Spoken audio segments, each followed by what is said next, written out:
Welcome back to the Morning Blend. Well, in the wake of the Great Depression, the historic village of Greendale was built on the Garden City model, which meant that homes were put within easy walking distance to gardens, employment, and a town center. And with the preservation of many buildings, the community has recently obtained National Landmark status. Coming up soon, you can take a special tour. So joining us now to tell us more about it are Sally Chadwick and Joan Berg. Good morning, ladies. Dressed as you shall be, correct? Yes, thank you. Beautiful. Great. Yeah, tell us a little bit about what you're wearing, too, and why you chose it. We're wearing period costumes for the late 1938 to the 1940s, and that's when Greendale was built. It opened its doors on May 1st, 1938. Okay? And so that's what we're trying to portray.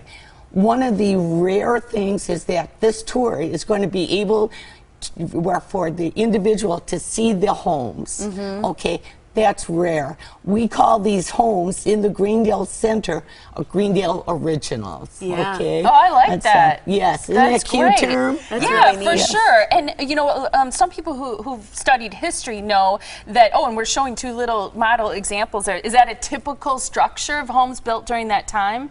Yes, it is. Okay. And these were crafted by some of our members from the Greendale Historical Society, and so we're quite proud of them, and they are also for sale. Okay, that's neat. Well, when we look at history, FDR had his New Deal concept to provide one of only 3 national Greenbelt communities with this designation, right? That's correct.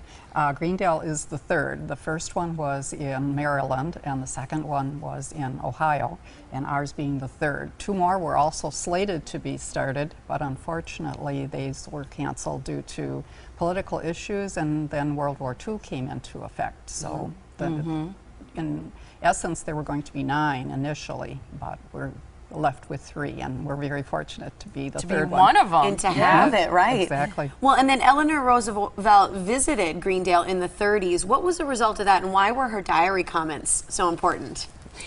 Eleanor Roosevelt came in November of 1936. As we all know, President Roosevelt had polio, so he was restricted in his traveling and things like that. So she became his eyes and ears, if you will. Here you see her coming out of the Greendale original house, which is the house that will be on the tour. Neat. And what she did is she would tour inside the house, and she was in the utility room. The utility room is, of course, exactly what it says. It's where you house the furnace room and things like that.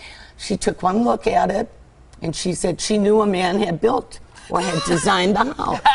And everybody's looking at her like, why would you say something like that? The reason behind it is these homes were heated by coal, which is very standard back then, right? What do you do when you put coal through a bin? The dust goes everywhere. Well, what's in that utility room besides the furnace? But the washing bin. So a woman is washing, and here the little coal truck comes out. And you have coal dust in there. Absolutely. That's not She good. was so upset about this that she went back to Congress. She got Congress in 1 month to appropriate more money so that they could put up and put in a room, a small room, for the coal to go and contain this dust. 1 month, ladies. Wow. 1 month. That's a woman who... Yeah, she got it done. Yeah, she You could get said it. things done, for Absolutely. sure. And what are we looking at here?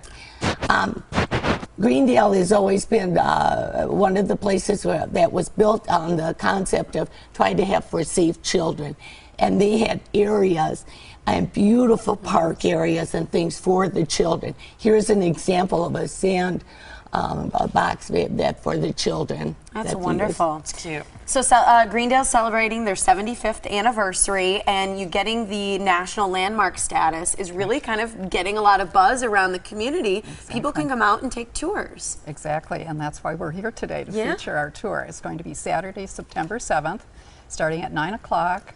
And our last tour is at 12. It's going to be a self-guided, and we will also have docents along the way.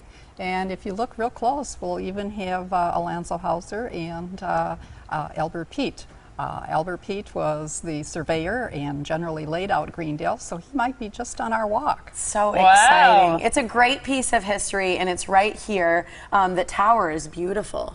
Okay, that's our new host tower renovation, and we've also combined that with our community room. So we're looking forward to that, and I expect it to be completed within the next couple months. It will start there at the hose tower on Parking Street in Greendale, so look forward to that. Great, and that's going on Saturday, September 7th. It's at 9 a.m. With the last tour leaving at noon. The tour begins at that historic hose tower, which is right on Parking Street in Greendale. Here's the phone number. For more information, it's 414-423-7064, the Greendale Historical Society.org. Now, tickets are just $15 in advance or $20 the day of, as you saw at Greendale Visitor Center, the library, or elsewhere. So you can check out the website again for more information about that and check out the tour. Thanks so much for being here, ladies. Oh, thank you. You look Please great. come. Yeah, you look Love the fantastic. costume. That was it? That's it. Thanks so much. Thank you. Yes, thank you.